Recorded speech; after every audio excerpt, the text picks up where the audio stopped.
Salut tout le monde, ici je suis Nito pour une vidéo de World of Warcraft. Alors aujourd'hui je vais vous montrer le chasseur en PvE. Donc alors déjà je vais vous montrer la disponibilité des races. Alors l'Alliance, il y a le nain, l'elfe de nuit et le drain. Donc pour moi chez l'Alliance c'est plutôt l'elfe de la nuit le meilleur pour le chasseur. Parce que il peut se fondre dans les ténèbres et quand on chope l'aggro, c'est toujours mieux. Ça évite de mourir. Après, les H2, donc l'orc, le tauren, le troll et l'elfe de sang. Donc, le meilleur chez la horde, c'est le troll. Parce que il a une chance de coup critique augmentée avec les armes de jet et arc.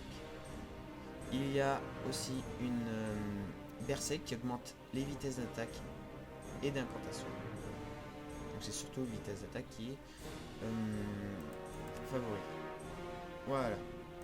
Alors, donc moi j'ai pris un elfe de la nuit parce que pour commencer j'étais sur serveur Millennium et puis j'ai voulu continuer et puis je sais pas, j'aimais bien les elfes de la nuit. Donc voilà. Alors, pour commencer je vais vous présenter un peu le chasseur. Alors, le chasseur, il a des inconvénients et des avantages.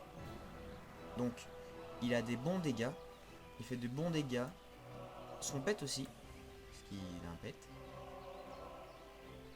Il a une grosse mobilité en combat. Il peut adopter des aspects différents pour pouvoir courir plus vite, des désengagements qui permettent de le faire bump en arrière, des choses comme ça, c'est assez utile.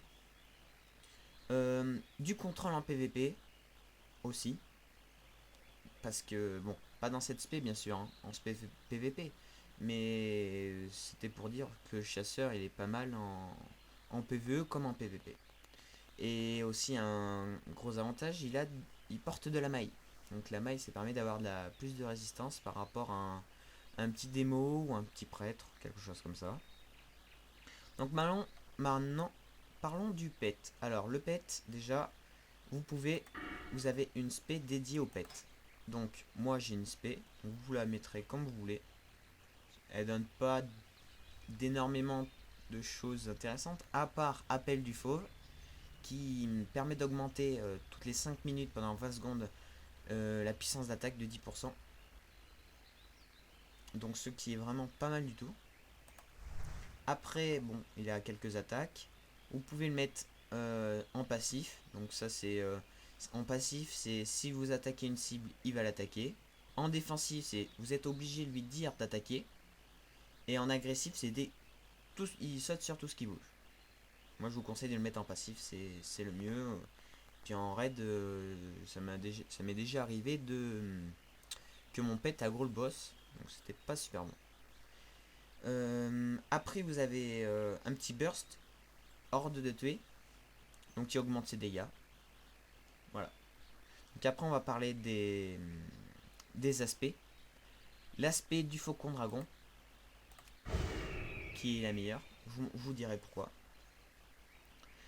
Donc je vais vous parler de l'aspect. Aspect précision, l'une des meilleures sur la plupart des serveurs, de tous les serveurs. Alors, je vais vous dicter les talents.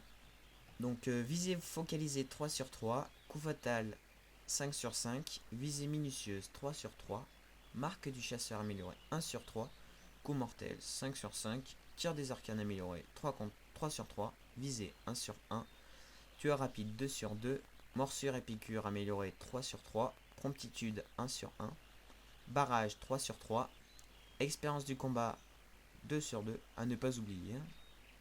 Spécialisation arme à distance 3 sur 3, tir performant 3 sur 3, aura de précision 1 sur 1, maître tireur 5 sur 5, cargois sauvage 3 sur 3, flèche bayon 1 sur 1, tir assuré amélioré 3 sur 3, désigné pour mourir 5 sur 5 et tir de la chimère, le sort de l'aspect 1 sur 1. Donc après vous mettrez aussi d'autres points. Donc vous mettrez 7 points dans l'aspect maîtrise des bêtes, aspect du faucon amélioré 5 sur 5, c'est pour ça que je vous ai dit, qui permet aussi d'augmenter la vitesse d'attaque de distance de 15%. Et feu focalisé 2 sur 2. Et en survie, vous mettez pistage amélioré 5 sur 5 et 2 sur 2 instant survie. Donc voilà, c'est pour ça que je vous ai dit que l'aspect c'était le meilleur. Le faucon dragon c'était le meilleur. Alors le cycle DPS, vous commencez par la marque du chasseur, qu'il faudra refresh toutes les 5 minutes. Morsure du serpent, qu'il faudra refresh toutes les 15 secondes. Après vous avez tir de la chimère, visée, tir des arcanes et flèche bélion. Donc moi ça c'est mon cycle, je fais 1, 2, 3, 4, 5, 6, 7, 8. Après normalement mon cycle redémarre. Donc le tir de la chimère, visée, tir des arcanes et flèche bélion, c'est dans le... J'ai mis dans cet ordre parce qu'en fait le tir de la chimère, le temps que vous l'incantez, le temps que vous le lancez, c'est 9 secondes de recharge. La visée 8 secondes, tir des arcanes 6 secondes. Donc c'est pour ça que j'ai mis ça en premier parce que ça évite de l'avoir d'attendre 3 secondes pour avoir tir de la chimère. Et aussi donc c'est votre principal source de DPS, le tir de la chimère, visée, tir des arcanes et bélion, mais aussi le tir mortel. Donc c'est quand la cible a moins de 20% de CPV, vous pouvez le lancer. Comme ça permet de faire de très lourds dégâts, de très très gros dégâts. Tir rapide que je vous conseille de le lancer au début du fight, qui augmente la vitesse d'attaque à distance. Et promptitude que je vous conseille de le lancer à la fin ou au début, tout dépend des combats, de la longueur des combats. Mais je le lance à la fin moi parce que comme ça, dès que j'ai fini tout mon cycle et que j'ai joué aussi mon tir mortel, pendant que ça se recharge, au lieu de faire tir assuré, je mets promptitude, comme ça j'ai un nouveau cycle et donc je peux retaper du go. Donc alors maintenant on va parler des gemmes et des enchantes. En rouge, vous avez deux possibilités, soit agilité, soit pénétration d'armure. Il faut savoir que la pénétration d'armure est quand même à un KP assez haut, de 1200 je crois. Donc faut avoir un très bon stuff. Donc après c'est comme vous sautez. Hein. En jaune j'ai mis coup critique. En orange j'ai mis 10 de CC et 10 d'agilité. En méta j'ai mis 21 d'agilité et dégâts des critiques augmentés de 3%. Voilà. Donc après vous regardez, vous prenez ce qu'il y a de meilleur dans les gemmes. Et en enchantement, je vous conseille puissance d'attaque, coup critique, et voilà, c'est surtout ça. Donc, alors moi, je n'utilise pas de macro, parce que je trouve que ça enlève un peu du style au chasseur, ça rend un peu plus facile, donc j'aime bien prendre mes difficultés sur quand je joue, c'est quand même beaucoup plus utile.